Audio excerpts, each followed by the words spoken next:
एक महिला धीरे धीरे आई और उनके ऊपर में इंक फेंक के चली गई। तो बताइए क्या ये देश की हालत है? देखा ना, आप लोगों ने लाइव देखा होगा उस चीज को। तो ये सब क्या है? सरेआम गुंडागर्दी हो रही है कि के लिए बोल रहा है, वो उन्हें गद्दार दिखाई दे रहा है, क्योंकि शिक्षा वो शेरनी का दूध है, जो पिएगा वो दहाड़ेगा। वो चाहते हैं ये दहाड़े ना, ये हमारी गुलामी करते रहे। पुलिस प्रशासन किस लिए होता है? पुलिस प्रशासन होता है कि हमें चीजों से बचाने के लिए, लेकिन यहाँ खड़े होकर सब तमाशा देख रहे हैं। पढ़ेंगे तो नौकरी मांगेंगे, ऊंचे ऊंचे पदों पर जाएंगे, फिर हमारी ये सुनेंगे नहीं, हमारी ये गुलामी नहीं करेंगे, इसलिए उनके पेट में दर्द है। यहाँ पर जो इस आदमी का मेरे हाथ में फोटो है, यहाँ पर तब देश की तमाम आवाम इनका इस्तीफा चाहती है, क्योंकि इन्होंने अपने कार्यकाल में 90 से ज़्यादा पेपर लीक करवाए हैं। उन्होंने तो एनर्जी वहाँ से ऐलान कर दिया है कि मुझे बच्चे चिंता मत करो, मैं वापस आऊँगा और 20 तारीख को तुम्हारे साथ रहूँगा। क्या इस देश में जनता ने मोदी जी को चुन के इसीलिए भेजा था कि उनसे सारी चीज़ों को मांगना पड़ेगा? क्या इतने दिन से यहाँ पे उनका घर इतनी थोड़ी सी दूर है मोदी जी का, यहाँ पे जो रहते हैं उनका निवास है, क्या वो थोड़ी सी देर के लिए टाइम निकाल के आ नहीं सकते? क्या वो देख नहीं सकते कि क्या हो रहा है इस देश में? शिक्षा को भी मांगना पड़ रहा है मोदी जी से। तो जब वो जड़ ही काट देगी तो व्यक्ति पढ़े लिखे नहीं होंगे, जब पढ़े लिखे नहीं होंगे तो वो सवाल नहीं करेंगे, जब वो सवाल नहीं करेंगे, उन्हें नहीं पता हमें रोजगार चाहिए, हमें स्वास्थ्य संबंधी सेवाएं चाहिए, हमें कुछ भी चाहिए, वो सिर्फ एक जानवर के समान हो जाएगा। इस्तीफे नहीं होते, लेकिन इस बार होंगे, क्योंकि ये जो यूथ है, जो आने वाली जनरेशन है, जो देश का भविष्य है, वो इनको झुकाकर छोड़ेगा।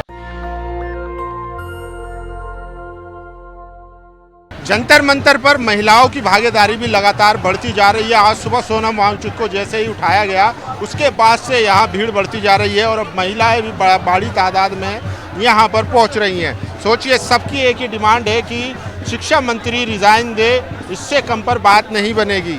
एक एक करके बात करेंगे। देखिए, काफ़ी महिलाएं हैं, महिलाओं की भागीदारी सबसे ज़रूरी है। मैम, क्या नाम है आपका? जी, मेरा नाम ममता अम्बेडकर है। क्या कहेंगी, शिक्षा मंत्री जो है इस्तीफा नहीं दे रहे हैं? सोनम वांगचुक 20 दिन से हड़ताल पे थे, आज उनको उठा के ले जाया गया। मेरा तो यही कहना होगा कि संविधान में रहते हुए भी हम लोग इतने असुरक्षित हैं, तो न संविधान नहीं होगा तो क्या होगा? अभी देखिए, हम वहाँ पे बैठे थे अभिजीत सर के पास में, तो एक महिला धीरे धीरे आई और उनके ऊपर में इंक फेंक के चली गई। तो बताइए क्या ये देश की हालत है? ऐसे आम आदमी कैसे जी पाएगा? इतने बड़े लोग और इतने साइंटिस्ट शिक्षा को पीछे करा जा रहा है और जी अंधभक्ति को आगे है। महिला कह रही है कि दीपिका तो गद्दार है, देश विरोधी है, अभी तो इंक डाल के चली गई। जनता शिक्षा के लिए बोल रहा है, वो उन्हें गद्दार दिखाई दे रहा है, क्योंकि शिक्षा वो शेरनी का दूध है, जो पिएगा वो दहाड़ेगा। वो चाहते हैं ये दहाड़े ना, ये हमारी गुलामी करते रहे। तो ये क्यों लोग डरते हैं? इसीलिए डर रहे हैं ना कि वो शिक्षा के लिए आवाज उठा रहा है, शिक्षा के लिए आवाज उठा रहे हैं। शिक्षा करेंगे तो पढ़ेंगे तो नौकरी मांगेंगे, ऊंचे ऊंचे पदों पर जाएंगे, फिर हमारी ये सुनेंगे नहीं, हमारी ये गुलामी नहीं करेंगे, इसलिए उनके पेट में दर्द है। क्या करेंगे अब? शिक्षा मंत्री तो इस्तीफा नहीं दे रहे। देना पड़ेगा भाई। हम ये बताओ, जब हमने किसी चीज की जिम्मेदारी ली है, जबरदस्ती कैसे ले लेगा? हमसे वो जिम्मेदारी पूरी नहीं हो रही है तो हमें रिजाइन कर देना चाहिए। क्यों सारी जनता को परेशान किया जा रहा है? जबरदस्ती कैसे इस्तीफा ले लेंगे? ऐसे ही लिया जाएगा, कब तक नहीं सुनेंगे? एक लिमिट होती है ना, पहले 1, फिर 2, फिर 4, फिर 10। देश की पूरी 100 करोड़ जनता सब उनके साथ हो जाएगी, तो कैसे वो अकेले इस्तीफा कैसे नहीं देंगे? तो इस्तीफा तो देना पड़ेगा। कल संसद 20 तारीख को जो संसद मार्च है, सोनम वांगचुक को ले जा चुके हैं उनको, तो क्या लग रहा है अब भी मार्च होगा? हाँ, बिल्कुल होगा। उन्होंने तो एनर्जी वहाँ से ऐलान कर दिया है कि मुझे बच्चे चिंता मत करो, मैं वापस आऊँगा और 20 तारीख को तुम्हारे साथ रहूँगा। मार्च होके रहेगा? मार्च 100% होके रहेगा। चलिए, और भी जी 20 तारीख को हम लोग यहाँ आएंगे, और भी लोग आएंगे हमारे यहाँ पे। 20 तारीख को हम उनके साथ संसद तक जाएंगे उनके साथ। सरकार जब कह रही है कि उनका अनशन तोड़वा दीजिए, काफी नहीं टूटेगा उनका अनशन। हम भी उनके साथ हैं, हम उनका तोड़ेंगे, क्योंकि हमारे बच्चों का भी भविष्य नजर आ रहा है। हम लोगों को इस सरकार ने हमारे बच्चों का भविष्य बर्बाद कर दिया है। मोदी जी तो बेटी बचाओ बेटी पढ़ाओ की बात कर रहे हैं। नहीं, फिर बेटी बचाओ बेटी पढ़ाओ पे इतने बलात्कार क्यों हो रहे हैं? देखा है ना, आपने तो देखा है ना कितने बलात्कार हो रहे हैं। कहाँ बेटी बच रही हैं? बेटियां तो सुरक्षित है ही नहीं। कोई वक्त था कि लड़कियां रात को 12-12, 1-1 बजे तक अकेले आती थी। आज 6 बजे के बाद लड़की का अकेले निकलना मुश्किल हो गया है। बताइए क्या करेंगे? क्या है इस सरकार ने दिया है हमें? न शिक्षा है, न सुरक्षा है, कुछ नहीं है। मोदी जी तो मेहनत कर रहे हैं। क्या मेहनत कर रहे हैं? यही मेहनत है ना कि हमारे बच्चे सारे के सारे रोड पे पड़े हुए हैं आज। यही शिक्षा है, शिक्षा देनी चाहिए इनको। कहाँ शिक्षा दी है इन्होंने? शिक्षा को तो ये चाहते कि अनपढ़ रहे, ये हमसे अधिकार ना मांगे। शिक्षा अगर जरूरी है हमारे लिए तो ये कहते हैं कि शिक्षा इनको ना मिले, शिक्षा मिलेगी तो सवाल करेंगे। शिक्षा वो शेरनी का दूध है, जो पिएगा वो दहाड़ेगा। क्यों सरकार जो है शिक्षा पर काम नहीं कर रही है? मंत्री जी का इस्तीफा कौन की क्या वजह देख रही है? वजह तो भैया आप यहाँ देख सकते हो, आपको खुद पता है यहाँ पे 1 महीने से प्रोटेस्ट चल रहा है। इस प्रोटेस्ट को करने के लिए इतने लोग दूर दूर से आ रहे हैं। अपना ये सोचिए कि सोनू वांगचुक जो बैठे धरने पे बैठे हुए, आज उनको यहाँ से उठा लिया गया। वो अपनी मर्जी से तो नहीं गए ना, उनको झूठ बोल के यहाँ से उठाया गया है। आप देख सकते हैं वो इतने दिन से खाना नहीं खा रहे। उनको क्या पड़ी है समाज के लिए? क्योंकि उन्हें पता है, उनको दिख रहा है कि भविष्य आने वाले समय में बच्चों का क्या होने वाला है। एजुकेशन बच्चों से छीन ली जाएगी, कोई बच्चा एजुकेशन नहीं लेगा, पेपर की तैयारी नहीं करेगा। आप बताइए क्या हालत हो रहे हैं देश के? क्या इस देश में जनता ने मोदी जी को चुन के इसीलिए भेजा था कि उनसे सारी चीज़ों को मांगना पड़ेगा? क्या इतने दिन से यहाँ पे उनका घर इतनी थोड़ी सी दूर है मोदी जी का, यहाँ पे जो रहते हैं उनका निवास है, क्या वो थोड़ी सी देर के लिए टाइम निकाल के आ नहीं सकते? क्या वो देख नहीं सकते कि क्या हो रहा है इस देश में? शिक्षा को भी मांगना पड़ रहा है मोदी जी से। आज वो जिस कुर्सी पर बैठे हुए हैं वो भी शिक्षा की वजह से बैठे हुए हैं। अगर वो अनपढ़ होते बिल्कुल, आज के टाइम में आप देखिए शिक्षा ना होती तो कोई भी व्यक्ति है क्या वो पढ़ा लिखा ना हो क्या वो बोल सकता है? यहाँ जितने भी लोग आ रहे हैं प्रोटेस्ट में खड़े हो रहे हैं, वो जो देख रहे हैं यहाँ पे क्यों खड़े हो रहे हैं? क्योंकि यहाँ पे पता है कि सही की लड़ाई हो रही है, सब सही का साथ देने आ रहे हैं। और सही के साथ देने के लिए यहाँ पे तमाम जो लोग देख सकते हैं, बच्चे हों चाहे बुजुर्ग हों चाहे महिलाएं हों, सारे लोग यहाँ समर्थन में उतर के आ रहे हैं। और आज जो अभी आपने देखा अभिजीत सर पे जो किसी ने देखा ना, आप लोगों ने लाइव देखा होगा उस चीज़ को, तो ये सब क्या है? सरेआम गुंडागर्दी हो रही है। कि पुलिस प्रशासन किस लिए होता है? पुलिस प्रशासन होता है कि हमें चीज़ों से बचाने के लिए, लेकिन यहाँ खड़े होकर सब तमाशा देख रहे हैं। तो बताइए किससे गुहार लगाएं हम लोग, कहाँ जाएं? तो कौन लोग हैं जो शिक्षा के खिलाफ है? ये तो शिक्षा के लिए प्रदर्शन चल रहा है ना, और बार बार हमले हो रहे हैं। इन पे तो जयपुर में भी हुआ था, देशद्रोही भी कहा जा रहा है, आज फिर हमला हो गया। तो कौन लोग हैं ये जो शिक्षा के विरोध में? देखिए विरोध में तो आपको पता चल रहा है कौन है विरोध में, तभी तो शिक्षा की मांग की जा रही है। कि अगर विरोध में कोई नहीं होता तो कोई क्यों शिक्षा की मांग करे? क्योंकि इस देश की हालत ऐसी हो रही है कि शिक्षा के लिए इतना आपने शिक्षा महंगी कर दी, नीट के पेपर लीक कर दिया आपने, सब कुछ तमाम वो चीज़ें वो लोग कर रहे हैं जहाँ तक बच्चे पहुँच ही ना पाए। अगर बच्चे पहुँचेंगे तो नौकरी देनी पड़ेगी, नौकरी देनी पड़ेगी तो अच्छे उनका रहन सहन हो जाएगा। वो चाहते हैं कि ना तो एजुकेशन रहेगी, ना नौकरियाँ रहेंगी, ना कुछ रहे। तो वो तो ये चाहते हैं कि सुपड़ा साफ करना इस देश से।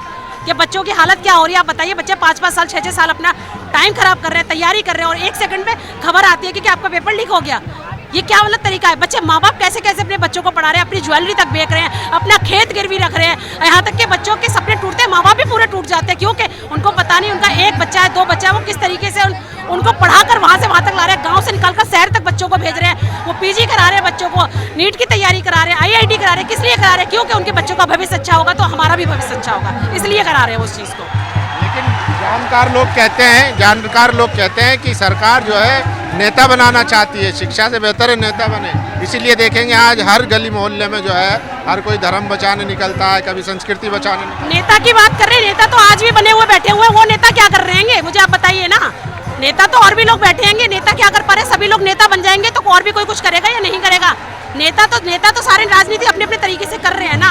मंच से राजनीति होती है कि आप देखिए, मैं बता रही हूँ इतने दिन से 19-20 दिन से भी लोग बाहर आ रहे हैं कि एकदम जनता के कान पे, सरकार के कान पे कोई जू नहीं रेंग रही कि वो एक बार जाके तो देखिए क्या बात है, कैसे कोई सॉल्यूशन निकाले। वो यहाँ पर आए, क्या बात है, क्यों प्रोटेस्ट कर रहे हैं बच्चे? इतने सारे लोग आ रहे हैं भूख पे, आप देख सकते हैं तमाम वो बच्चे आज भूख हड़ताल पे बैठे हैं सोनू वांगचुक सर के साथ साथ में। कि अगर किसी को कुछ हो गया तो किसी के कितनी मतलब दिक्कत परेशानी खड़ी हो सकती है। लेकिन इतनी गर्मी भयंकर पड़ रही है, बारिश हो, तूफान हो, आंधी में, फिर भी डट के सारे बच्चे बैठे हुए। यहाँ इतना बुरा हाल हो रहा है, आप देख सकते हैं। अगर किसी को चक्कर आ गया, किसी को बेचैनी हो गई, घबराहट हो गई, तो शायद न जाने क्या हो सकता है उसके साथ में, फिर भी लोग बार अपना टाइम निकाल कर यहाँ पर आ रहे हैं। प्रधानमंत्री आवास यहाँ से चंद दूरी पर है, लेकिन मोदी जी विदेश में घूम रहे हैं। कल पंजाब में थे, पगड़ी बांध के उन्होंने भाषण भी दिया, उस पर क्या कहें? भाई वो मैं तो ये कहूँगी, आप विदेश में घूम रहे हो ठीक है, घूमते रहो, लेकिन कम से कम आपको यहाँ नजदीक 4 कदम की दूरी पर आपको आना तो चाहिए। बच्चों का हौसला तो बढ़ाना चाहिए, शिक्षा के ऊपर बात तो करनी चाहिए, धर्मेंद्र प्रधान को इस्तीफा देने के लिए मजबूर तो करना चाहिए। तो वो चीज़ मैं तो यही बस गुहार लगाऊंगी कि धर्मेंद्र प्रधान जी को इस्तीफा देना चाहिए, और देना ही चाहिए, देना चाहिए, देना चाहिए। लेकिन उनके मंत्री एक कहते हैं कि हमारी सरकार में इस्तीफे नहीं होते। नहीं तो फिर कैसे होगी बात बनेगी? आप बताइए, पेपर लीक कैसे हो रहा है? पेपर लीक का कुछ तो सॉल्यूशन निकालिए ना, क्यों हो रहा है? आप इस्तीफा नहीं देंगे तो कैसे पेपर लीक हो रहा है? आप बताइए ना मुझे, क्यों हो रहा है पेपर लीक? होना नहीं चाहिए। वो तो हो रहा है तो होने दीजिए, मगर इस्तीफे नहीं होंगे। क्यों होने दीजिए भैया, ये पर्सनल एक बच्चे का सवाल थोड़ी है, ये तमाम उन बच्चों का सवाल है जो 5 साल 10 साल से तैयारी करते हैं। उनका तो सब कुछ दाव पे लग रहा है ना। कितने लोगों ने सुसाइड करी है, आज आपके टाइम में देखते थे कितने बच्चों ने सुसाइड करी है। बीजेपी के अध्यक्ष जो है नितिन नवीन कह रहे हैं कि वायरस है ये सब। वो तो वायरस क्या है, कुछ भी कह लो, वो तो अपना बोलेंगे, थोड़ा सा अपना तो बचाव करेंगे ना, थोड़ा बहुत तो सब कुछ करेंगे, तो उसी तरीके से वो कर रहेंगे। मैं तो सबसे बड़ी बात एक बात कह रही हूँ, अभिजीत सर जैसे प्रोटेस्ट कर रहे हैं, एक बात बताइए, क्या प्रोटेस्ट करना गलत बात है? आप बताइए, अपने अधिकारों के लिए लड़ना गलत बात है? अपने अधिकारों के लिए लड़ना गलत बात है? तो सही कर रहे हैं, वो गलत कर रहे हैं, ये तो सबको दिख रहा है ना, वो सही कर रहे हैं, तो सबके अधिकारों के लिए लड़ रहे हैं, सीधी सी बात है, बच्चों के लिए लड़ रहे हैं वो। क्या कहेंगे जिनके जी पे आज फिर इंक फेंक दिया गया, क्या कहेंगे? बहुजनों से इतना डरती क्यों है? बिल्कुल, सरकार तो पहले से डरती हुई आ रही है और यहाँ पे प्रोटेस्ट को देखकर और डर गई है। यहाँ पर जो इस आदमी का मेरे हाथ में फ़ोटो है, यहाँ पर तब देश की तमाम आवाम इनका इस्तीफ़ा चाहती है, क्योंकि इन्होंने अपने कार्यकाल में 90 से ज़्यादा पेपर लीक करवाए हैं। ये मेरी बेटी ने अभी पेपर दिया, एग्ज़ाम दिया नीट का, उसमें उसके 600+ आए। अब दोबारा नीट पेपर हुआ, लेकिन उसमें वो अचीव नहीं कर पाई, तो उसका जिम्मेदार कौन है? मेरी बेटी डिप्रेशन में चली गई, कल को कुछ कर लेती है तो कौन जिम्मेदार होगा? धर्मेंद्र प्रधान जिम्मेदार होगा ना उसका। तो शिक्षा मंत्री का जो काम है, उसने अपनी रिस्पॉन्सिबिलिटी नहीं निभाई। शिक्षा मंत्री का काम था इस देश के अंतिम व्यक्ति तक शिक्षा पहुंचाना, उसका काम था शिक्षा प्रणाली में सुधार करना, लेकिन उसने क्या किया? स्कूलों को बंद करने में लगा हुआ है, क्योंकि शिक्षा सवालों को जन्म देती है। शिक्षा से व्यक्ति सोचने समझने की बुद्धि का विकास होगा, ये समझ जाएगा मुझे वोट किस इंसान को देनी है, सही को देनी है, गलत को देनी है, इसीलिए वो जड़ पर प्रहार कर रही है। शिक्षा से ही व्यक्ति सोचने समझने या तमाम उसके दिमाग में जो विचार उठते हैं वो शिक्षा से ही उठते हैं। तो जब वो जड़ ही काट देगी तो व्यक्ति पढ़े लिखे नहीं होंगे, जब पढ़े लिखे नहीं होंगे तो वो सवाल नहीं करेंगे, जब वो सवाल नहीं करेंगे, उन्हें नहीं पता हमें रोजगार चाहिए, हमें स्वास्थ्य संबंधी सेवाएं चाहिए, हमें कुछ भी चाहिए, वो सिर्फ एक जानवर के समान हो जाएगा। तो वो यही चाहती है कि इस देश का जो युवा है, जो यूथ है, वो भी ऐसी मर जाए, क्योंकि उनके लिए देश के युवा कीड़े मकोड़ों से ज़्यादा कुछ नहीं। क्या मोदी जी कहते हैं विष्णु के अवतार हैं, तो उनसे कैसे सवाल पूछ सकते हैं? बुद्ध विष्णु के अवतार, ये तो पहले से ही ऐसे बहुजनों के इतिहास में जो है दखल अंदाजी करते हुए रहे हैं। बुद्ध विष्णु के अवतार नहीं है। बुद्ध नहीं, मोदी जी। मोदी जी विष्णु के अवतार है, कहते हैं वो। तो बने रहिए मोदी जी विष्णु का अवतार, हमें विष्णु से कोई लेना देना नहीं है। हमें इस देश, क्योंकि देश की जनता ने मोदी जी को चुना है, और क्यों चुना है? अगर देश की जनता मोदी जी को कुर्सी पर बैठा सकती है तो उतार भी सकती है। तो इस देश की जनता को ऐसे ही ना समझे, मोदी जी को उतारेंगे। बिल्कुल क्यों नहीं उतार सकते? एक मजबूत पता कोई मजबूत नहीं है, देश की जनता ने उनको मजबूत बनाया, देश की जनता ने उनको चुनकर वहां पर भेजा था, लेकिन जो वादे उन्होंने जनता से किए थे उनमें से एक भी वादा उन्होंने पूरा नहीं किया। सिर्फ देश की जनता को भिखारी बना दिया, 5 किलो राशन में लाकर उनको खड़ा कर दिया। कहते थे 15 लाख रुपए सबके अकाउंट में आए, भैया मेरी में तो आए नहीं, आपकी में आए तो बता दो मुझे। देश की जनता को सड़कों पर ला दिया, महंगाई इतनी ज़्यादा कर दी, इस देश में रेप इतने ज़्यादा बढ़ गए हैं, छोटी छोटी बच्चियों को भी नहीं छोड़ा जा रहा है, तो सरकार कहाँ सफल है बताइए मुझे। हम नहीं चाहते ऐसी सरकार दोबारा आए, तो मोदी को भी इस्तीफा देना चाहिए और धर्मेंद्र प्रधान को भी इस्तीफा देना चाहिए। जी, इस्तीफा तो कह रहे हमारे यहाँ इस्तीफे नहीं होते। इस्तीफे नहीं होते, लेकिन इस बार होंगे, क्योंकि ये जो यूथ है, जो आने वाली जनरेशन है, जो देश का भविष्य है, वो इनको झुकाकर छोड़ेगा।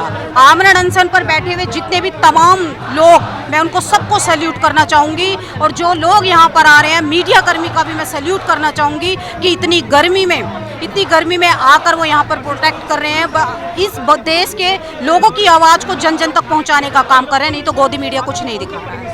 चलिए शुक्रिया। तो देखिए ये महिलाएं हैं, महिलाओं की भागीदारी भी यहाँ पर बढ़ रही है लगातार, और पिछले 20 दिन से सोनम वांगचुक भूख हड़ताल पर थे, और आज उनको सुबह सुबह ऐसे मतलब मानो किडनैप करके जैसे ले जाते हैं, ऐसे ले जाया गया और अब उनको अस्पताल में भर्ती कर दिया गया। हालांकि उनका मैसेज आया है कि मैं दोबारा लौटूंगा, और जो 20 जुलाई का जो संसद मार्च है वो होना चाहिए, यानी कि 20 जुलाई को जो संसद मार्च है वो होकर रहेगा। उसी को देखते हुए लोग यहाँ पर आ रहे हैं, और हालांकि पुलिस प्रशासन की तरफ से यहाँ पर 163A धारा जो है वो लगा दी गई है, जो पहले 144 हुआ करती थी, अब वो 163 BNS की कर दी गई है, तो वो लगा दी गई है कि ज़्यादा से ज़्यादा लोग यहाँ जमा ना हो। तो हर तरीके से डराने धमकाने की कोशिश की जा रही है और ये कोशिश की जा रही है कि लोग सवाल पूछना बंद कर दे और जो सवाल पूछेगा वो जेल में डाल दिया जाएगा, जो खबर दिखाएगा उस पर FIR होगी, मुकदमे होंगे। तो इस सरकार में सिर्फ यही चल रहा है। बाकी आप लोगों की क्या राय है, आप लोग अपनी राय जरूर दीजिए। कैमरा पर्सन तौहीद के साथ जंतर मंतर, दिल्ली। नेशनल दस्तक की आपसे गुजारिश है कि अगर इसको बचाना चाहते हैं तो नेशनल दस्तक को सब्सक्राइब करने के लिए रेड कलर के सब्सक्राइब बटन को दबाएं, फिर बेल आइकन की घंटी दबाएं। नेशनल दस्तक को बचाने के लिए बहुत जरूरी है कि हर खबर को शेयर करें, लाइक करें, कमेंट जरूर करें।